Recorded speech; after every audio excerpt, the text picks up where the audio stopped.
اب میرا ایک سوال ہے، کیا یہ ہمارے مشاہدے میں نہیں ہے کہ مسالک کی موجودگی اسلام میں انتشار کا باعث بن رہی ہے؟ اب اس پر مسلک کی حیثیت میرے نزدیک دین کے اندر محض علمی حیثیت ہے، اور اپنے دین کی اور اپنے ایمان کے بچانے کی عافیت کی راہ ہے عامت المسلمین کے لیے، تاکہ ان کے اندر انتشار نہ آئے۔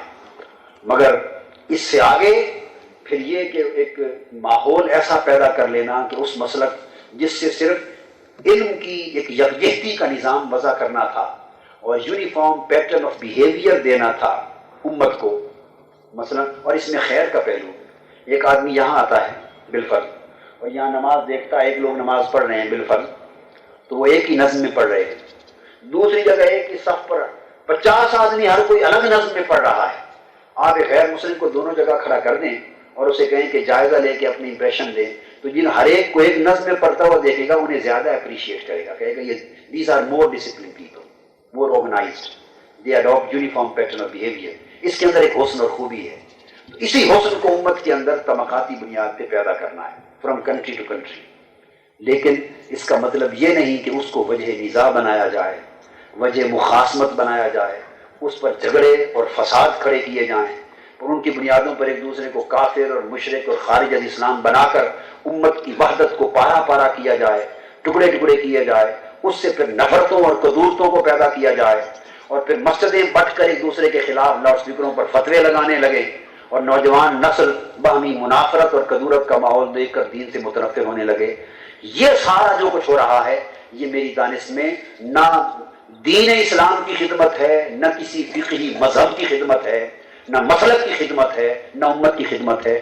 یہ فساد فی الارض ہے، یہ فتنہ ہے۔ اس کو دور کرنا اور دین اور امت کی وحدت جمعیتی کی طرف کوشش کرنا، یہ امر خیر۔ اس فساد سے امت کو بچانا چاہیے، مگر اس کے بھی دو طریقے ہیں مفتی۔ کچھ لوگ مسلکی فرقہ واریت جو ہے کھلم کھلا پھیلاتے ہیں، کچھ لوگ در پردہ بالواسطہ پھیلاتے ہیں۔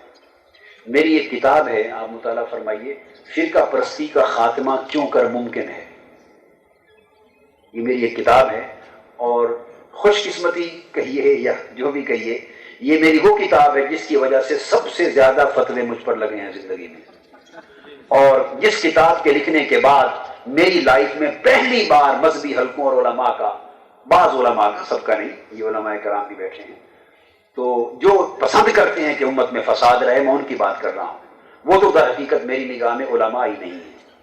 انہوں نے علماء کا لبادہ اوڑھ رکھا ہے جو امت کو فساد میں مبتلا کرتے ہیں، تو ان کی طرف سے ایک یلغار مخالفت کی ہمارے خلاف اتنا ایک کھڑا ہوا، وہ کتاب تھی، وہ کتاب ضرور پڑھیے۔ اس میں نے درج کیا اس چیز کو کہ یہ مسالک کا وجود تو ثابت ہو گیا نا کہ یہ تو امت مسلمہ کے لیے دینی ضرورت ہے اور عامت المسلمین کے ایمان کا بچاؤ اور دین کا ڈسپلن اڈاپٹ کرنے کا راستہ ہے۔ اب اگلا جز، وہ جو کچھ کیا جا رہا ہے مسالک کے نام پر، مسلک اس مقصد کے لیے وجود میں آئے ہی نہ تھے۔ امام شافعی رحمۃ اللہ علیہ، امام اعظم ابو حنیفہ رحمۃ اللہ تعالیٰ علیہ کی خدمت میں جب بغداد جاتے، ان کا مزار تھا، وفات پا چکے تھے، بغداد جانا ہوتا تو آزمیہ جگہ ہے، امام اعظم رحمۃ اللہ تعالیٰ علیہ کی جو مسجد اور مزار تھا وہاں حاضری دیتے اور نماز ادا کرتے، تو امام شافعی کی فقہی مذہبی تحقیق میں رفع یدین ہے، امام اعظم کی تحقیق میں دوران نماز رفع یدین نہیں۔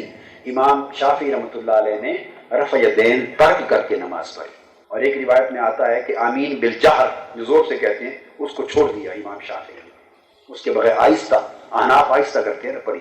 آپ کے شاگردوں نے پوچھا، حضرت آپ تو مذہب کے بانی ہیں اور آپ کی اپنی فقہی تحقیق ہے اور خود اس کے خلاف عمل کیا؟ آپ نے فرمایا درست ہے، مجھے اپنی فقہی تحقیق پر اعتماد اور اطمینان ہے، مگر اتنے بڑے امام امت کی بارگاہ میں جا کر اپنی تحقیق پر عمل کرنے میں شرم آتی ہے۔ یعنی مسالک بھی ہے، تحقیق بھی ہے، اور یہ عالم ادب کا اور رواداری کا اور امت کے اندر محبت اور یگانگت کا عالم بھی ہے، تو یہ فساد فی الارض سے ہمیشہ اجتناب کرنا چاہیے۔ تو میں عرض کر رہا تھا کہ ایک ہے صریح یعنی ظاہری فرقہ پرستی، ایک ہے بالواسطہ در پردہ فرقہ پرستی۔ ظاہری فرقہ پرستی تو یہ ہے کہ کھلم کھلا فرقہ واریت کی، مسلکی اختلافات کی، جھگڑوں کی باتیں ہوتی ہیں ڈائریکٹ۔ میں یہ کہا کرتا ہوں کہ جو کم سمجھدار لوگ رہ گئے ہیں اس زمانے میں وہ یہ طریقہ اپنا رہے ہیں، جو ڈائریکٹ حملے کرتے ہیں تاکہ سننے والا فوری سمجھ جائے کہ یہ فرقہ پرست آدمی، جو اب زیادہ کلچرڈ، سیولائزڈ، ویل ایجوکیٹڈ اور ایڈوانسڈ لوگ ہو گئے، اور جنہوں نے تعلیم اور کلچر زیادہ پا لیا ہے، اور وہ کیا کرتے ہیں؟ وہ فرقہ پرستی کو گالی دیتے ہیں. اپیرنٹلی فرقہ پرستی کو، مسالک کو، مسلک پرستی کو گالیاں دیتے ہیں، مذمت کرتے ہیں. وہ کہتے ہیں امت کی، اسلام کی وحدت کی بات ہونا چاہیے. تو عام مسلمان پڑھا لکھا نوجوان، آپ لوگ، ہم لوگ اپریشیٹ کرتے ہیں کہ یہ اچھا عالم ہے، یہ اتحاد کی بات کر رہا ہے، اسلام کی بات کرتا ہے، فرقوں کی نہیں، امت کی بات کرتا ہے. ہم خوش ہوتے ہیں، اس کی بات توجہ سے سنتے ہیں. اور جب بات سنتے ہیں تو وہ کیا کہتے ہیں؟ وہ کہتے ہیں یہ جو کچھ میں نے کہا یہ دین ہے، اور اس کے علاوہ باقی یہ سب شرک ہے، یہ بدعت ہے، یہ کفر ہے، یہ خارج از اسلام ہے. آپ جب سال سال اس کی یہ تعلیم سنتے رہتے ہیں، خواہ وہ میں نے ہی دی ہو آپ کو، کسی کوئی بھی دے، تو اور یہی تعلیم ملے کہ یہ جو کچھ میں نے کہا یہ دین ہے، یہ توحید ہے، یہ ایمان ہے، یہ عمل صالح ہے، یہ سنت ہے، اور باقی یہ مشرک ہے، یہ شرک ہے، یہ کفر ہے، یہ بدعت ہے، یہ جہنم ہے، تو سنتے سنتے آپ کا ذہن بن جاتا ہے. میری دانش میں فرقہ پرستی کسی مسلک کے نام کا نام نہیں، یاد رکھ لیں. مسلک اور مسلک پرستی دو الگ چیزیں ہیں. مسلک کا ہونا اچھا ہے امت کے لیے، مگر مسلک پرستی بصورت فرقہ پرستی جس میں تفرق اور انتشار پیدا ہو امت میں، اور وہ بجائے خیر کے شر اور فتنے کا باعث بن جائے، وہ مذموم ہے. تو وہ کیا؟ وہ ایک ذہنیت ہے کہ خود کو ہی صرف مسلمان اور مبنی بر ہدایت سمجھنا، اور باقیوں کو کافر، مشرک اور خارج از اسلام جاننا. تو جب آپ کا ذہن یوں ڈیولپ ہو جائے اور سمجھے کہ یہ دین ہے، تو باقی تو میں تو آج تک بھولا رہا، یہ جو لوگ کر رہے ہیں یہ بھی شرک ہے، یہ کر رہے ہیں یہ بھی شرک ہے، یہ تو سب مشرک ہوئے، یہ تو کافر ہوئے، یہ تو بدعتی ہو گئے سارے، یہ بھی بدعتی ہو گئے، اور سب بدعتی جہنم میں چلے گئے. تو جا کے لب لباب یہ نکلا کہ وہ چھوڑے زیادہ بچے کھچے یہ آدمی مسلمان جنت کے لائق رہ گئے، باقی امت کی اکثریت تو کفر و شرک کی وجہ سے جہنم میں جا پہنچی. جب یہ ایپٹیچیوڈ، مینٹل ایپٹیچیوڈ ڈیولپ ہو جائے تو اصل اس ایپٹیچیوڈ کو فرقہ پرستی کہتے ہیں. اور یہ زیادہ خطرناک ہے کہ لوگ دوسروں کو غیر مسلم سمجھیں، مسلمانوں کو کافر بنائیں، مشرک بنائیں، اور بجائے انہیں جنت کی راہ بتانے کے انہیں جہنم میں دھکیلتے پھریں. یہ زیادہ خطرناک ہے. تو پڑھے لکھے لوگوں کو ویجیلنٹ ہونا چاہیے کہ کہیں ایسا تو نہیں کہ انڈائریکٹلی انجیکٹ کی جا رہی ہے فرقہ پرستی. یہ دونوں طریقے، اور یہ امت کے لیے زہر ہے.